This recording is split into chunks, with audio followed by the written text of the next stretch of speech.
Outer Orange.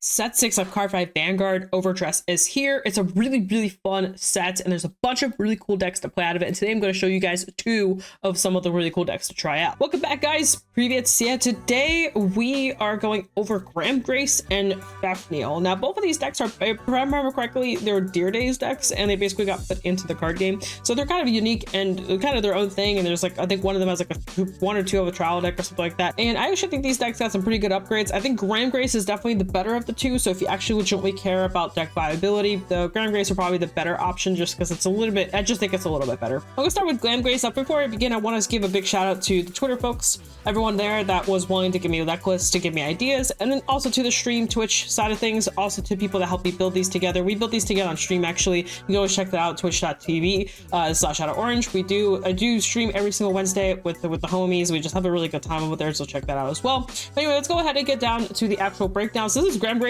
Gramgrace runs the Alden right line because we just want to find all different cards. We want to draw fast, we want to call cards, we want to just do the main thing. And then the main part of this guy is that he increases the persona power both to the back row as the front row. But when you persona ride, so what's really good about it is that you have back row and front row presence, which is basically 20k power to the board, which can be matter a lot. And this is the upgrade of the old one. We don't run the old one anymore, we're just running the new one. And basically this guy says you could soul blast, choose one of your back row center rear guards, and it gets the red effect that it can attack from the back row, and it gets plus 10k. And then on top of that, if your opponent is a grade 3 or greater, you can also energy blast 3 in that unit. This unit get a crit until the end of the turn. And then also at the end of the battle, your back row rear guard attacked, you can put that card in the soul, and if you put a card in the soul, you draw a card at the end of that turn. So it's really cool.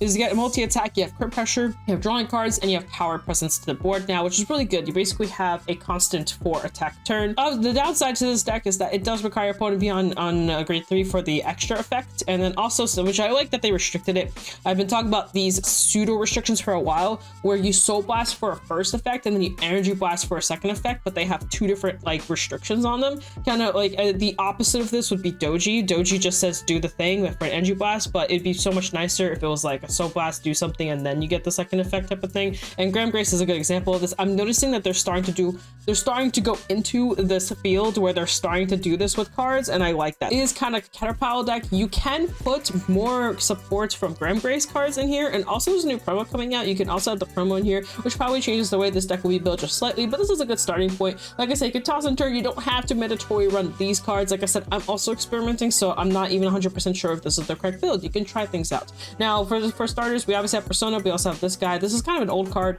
It's just been around. It used to be a pro, it went down in price, so that was a good time to pick it up. So basically, this guy, when he attacks, I think about it, he attacked, you can soul blast this card, choose my vehicles of Gramgrace. Its card name gets plus 10k in a drive. So basically, your Gramgrace now becomes a 3 drive turn, which is really good for you. And then also, this will get you a draw, so you get your discard back. And on top of that, you can also run the grade 1 that when you discard, whatever you discard, you can get it back to your hand. So you have kind of ways to recover your discards as well, which is also really nice. Overall, really good centered package. We run this guy just because he has a really good top deck check, and also he's just extra power. You can put in the back row again to attack and get all the extra shields. So depending on how you attack and how you're doing your stuff, it just makes it even better. It used to be expensive. It also went down. It's still a little pricey, but you only need 1. We run the donation card just as a way to find Saragon. Saragon's just broken. You kind of want to find it, and this card will let you kind of get there. It basically gives you early game presence that you need. This is like the definition of an early presence card. So this is just what this is for. Got Biscotti in here. You can up Biscotti if you have Biscottis. It's up to you. Like I said, you don't have to maximize the donation card. You can also just not run Biscotti at all, just up other cards as well. So you can run more of the grade 1. So discard guy, whatever you're in the mood for. This guy is just really nice. And we have a Maple just for recovery. You can also run the grade 1 Maple as well, as that's also a good card to just be able to revive cards with. Next, we have this guy. This is a little bit of a newer card, if I remember correctly. Actually, it's not that new. It's old. I just didn't know. Anyway, this guy says when your center column attacks, if you have a Gramgrace, if it's card name, that attacking unit gets plus 5k to the battle. And then when this unit attacks with a regular Gramgrace and its card name, and your units in the center of a battle attack 2 or more times. And then the center column, if it 2 or more times, you can almost get this 15k. So basically just makes it bigger. Now, what's nice about this is that it just gets big numbers. Also, I forgot to mention, there's another card that came out in the set that we just dropped. It's a card that has a twin door, it has a battle door garter strict. So like I said, if you are really wanting to build this deck and you're really you really need money, like I say, cut back up a Scotty for a card like that. I'll put it on the screen for you guys to look at it. But yeah, basically a big number card. And this guy is the card's talking about when you discard, you can basically remove, add the card back to hand with this card. Also, this lets you early add pressure Crusher because it only gets plus 10k power. The stack is actually also really nice. So I actually really like this card. I'm a big fan of the grade 1 Psycho War cards. I just really like them a lot. I know they're not as popular now to be used. I've actually never even seen Keter use these too much. I think Gramgrace is the only deck I've really seen these get used, but I could be wrong. Maybe there's something out there. I don't think Luard uses it, so yeah, very interesting. And then we have the PGs, and this card is a little expensive. So if you want to just avoid this card, I would recommend it. Black Tea. And she says at the end of the turn, if you have a Vanguard Gramgrace this card and you retire this card, choose a grade 3 unit from your soul, add it to hand. Keep in mind it's any grade 3 unit, so that's also really nice. So you can add back, basically in standard you'd be adding back your grade 3s that you want to recover back. Would mainly be this guy. This is the guy that goes that would go into soul, so you can actually just add it back and then be able to triple drive every single turn. Just add the consistency in there. You don't need this card because she's a little expensive, more expensive than I thought she'd be, but she is a really good card to have in the deck as she is like part of Gramgrace's stuff. Next we have Saragon. So Saragon is just, I don't think I need to explain Saragon too much. It's just a really good early game card. It just adds more to the power of the deck and all that fun stuff. And then after that we have triggers, we have the OT, you got the Chalice for Persona writing. This Persona is very important in this deck. You want a Persona as much as possible. So we run the Chalice in here. And then we have Wisdom basically just as another way to draw 2, call 2. Also Procs Dog and just anything else just to find your cards faster. You also really good deny you, so you might as well abuse it. And also this deck doesn't really use any counterblast. Like the main counterblast used is here and here, realistically speaking, but everything else is like a little bit more free. This one kind of use CB, but it's not mandatory.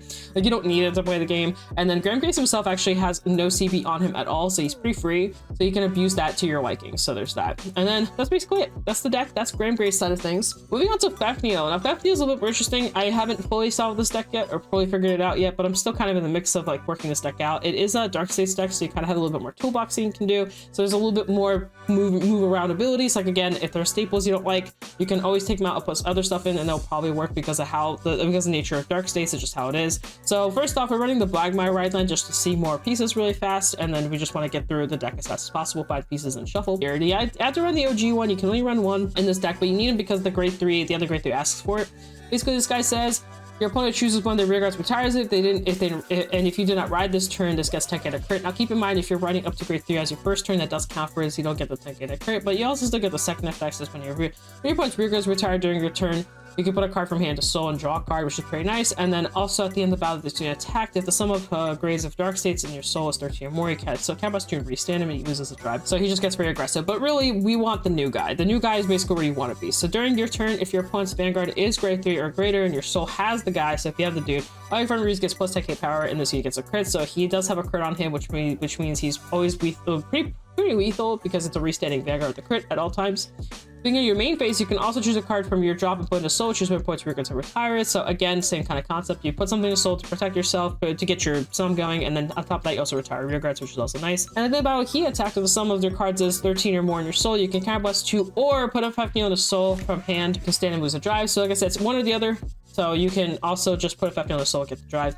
And then what's interesting about this guy says at the end of turn, if your Vanguard is this guy, then you can ride this card as rest. So basically what happens is you can get him in a soul, and then you can rewrite into the new one at the end of turn. So basically if you're on the old one, you can rewrite back as long as this is a soul, so you can get there. So long story short, you can basically be on grade 3, and then at the end of turn rewrite into the other ones. That we don't have to directly find the copy. So if you soul it in at any point, you're good to go. So that's also just really nice about this guy. So there's that. And then next we have the Persona dude. This is basically the guy that just activates Persona for you. It says at the beginning of your ride phase, if you have Vanguard 50 on this card, you can find this card, discard a card from hand, activate Persona. Until the end of turn, you cannot activate Persona with any other card effects that you cannot ride. So really keep in mind, just a little dude to kind of help you get the Persona going, since you can only run a copy of the grade 3. So it's just a way to just kind of get that loop going. This guy is really expensive. Unfortunately, you do need this card, but I wish there was a way to not play this card because it's the most expensive part of this deck probably. This guy says once you attacks a Vanguard, if you have a Vanguard 50 on this card, you put one other rear in your soul, choose one of your opponent's rear guards retire, and if the sum of grades is in your soul is 13 or more, counter charge. Basically, it's really for the first effect that you get to put cards in the soul, and then get that going. Next, we have Squalid Freaks, probably my favorite cards in Dark States for no reason at all. It's just a funny card. It says if you do not ride this turn, this card counts as a grade 3 one, and then it says when your grade 3 or greater Vanguard attacks, if you do not ride this turn, you can buy this card and all your front row gets plus 5k power, which is really nuts because it's basically with the activating Persona with a grade 3, you'll get there anyway. So you'll basically just get a 50k front all the time, and this card's really fun. I used to run this in Harry as like a funny one of as like a 10 crush power card, and yeah. Of course you can't ride, so you have to be very careful how you do it. This card is just basically there for the searching. You check out 5 call cards. It's just to find more cards. You just really need it. You don't really need the Soul Blast 3 to draw, but if it comes up, sure. cyclers just to, you know, get you rolling more, get you finding more cards and all that stuff. I like this grade 1. I own it, so like I'm abusing it obviously, but if you don't own it, there's other grade 1s you can run. There's a bunch of cards that like find cards in the soul. This card's just really good. The first effect just says Cannonboss like a top 3. Call 1, put 1 to soul, drop 1. So it's just really nice the fact that it's just top 3, do something. It's a pretty good card for what it does. Then we have the Draco Kid. You can up this instead if in case you're running out of other stuff. You can run other cyclers if you need to. There's plenty of like little side cards you can run. This guy counts as a grade +3, and he just basically soul charges you cards, and then you get to also put a card to soul if you soul charge a grade 3.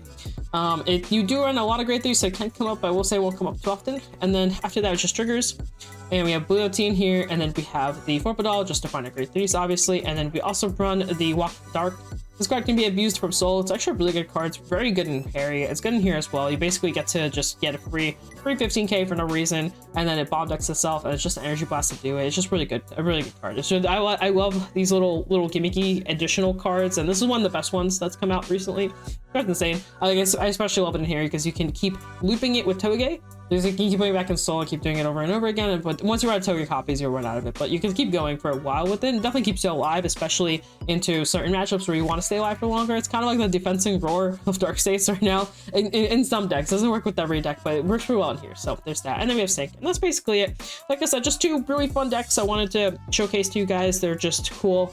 There's nothing like that crazy about them. Like I said, they're not broken. There's fun. There's a lot of this in set 6. I would say a lot of decks fall into this category right now because Raziel and Levadress are just really impressive. In my last couple of videos, I mentioned like a top 5 rogue picks, and even in there, those decks aren't like insane, right? It's just they happen to have results, but it doesn't mean that like they're broken or they're like tier 1 or anything like that. There's just like side options that if you already like the deck, if you're already playing it, you could try it out. If you're trying to Levadress and Raziel, you could try it out. It's just one of those types of things, and they do have results behind them, so they just have like a little bit of leniency, right? They have the results, but it doesn't mean they're broken or that the best decks in the format. They're just decks that you could try out. This definitely falls into that category. That's a lot of what set 6 is right now. I will say there are some decks that I think are better than people are giving them credit for, but it doesn't mean that they're like insane. I just think they're just slightly better than they were in the past, and as the formats keep shifting, hopefully we'll see more of that, or maybe with some ban lists will change some stuff around. I've been really enjoying deck building recently. I'm out of BCS Ffell, which means I'm not competing anymore, so I've just been legitimately just having fun building stuff. But I'm that, guys. Hope you guys enjoy that. Thank you so much. Like, subscribe, $50 if you need anything from here. Looking for cards, OuterOrange. Saves us some money. He's going through a 6th-year anniversary right now, so he's got a lot of goodies on there, a lot of decks actually, a lot of cool stuff. Even Roroa's on there. I think Roroa's actually a pretty good pick. Has a little bit of a draw issue, but the deck itself actually isn't too bad. My boyfriend's been really enjoying it. I really recommend checking out the set if you have cards. There's just so much cool stuff in here. Like I said, it's a really fun deck building set. It's not the most broken stuff, but there's just so much stuff that's just fun to play. Some decks just feel like, some decks just feel good. Like I even tried Meteoric recently, and even that deck felt good. Like I was just like, what? Like, why is this deck playing? It's not supposed to do that. This deck is like one of the worst, right? But it's actually kind of smooth now. It still can't win because it doesn't make numbers, but the deck itself is decking. It's decking. Anyway, guys, thank you so much for watching. Peace out. That's been on. See you guys in a future video. Bye.